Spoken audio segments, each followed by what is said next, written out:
પાયલ, અજયે તો તેનો નિર્ણય અમને કહી દીધો છે. હવે તારું શું કહેવું છે? હા, તને છોકરી ગમી કે નહીં?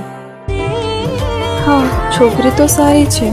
લે તો ધર્મના કામમાં ઢીલ શાની? હે, કાલે જ કરી નાખીએ પાકું. કેમ પાયલ? Okay uncle.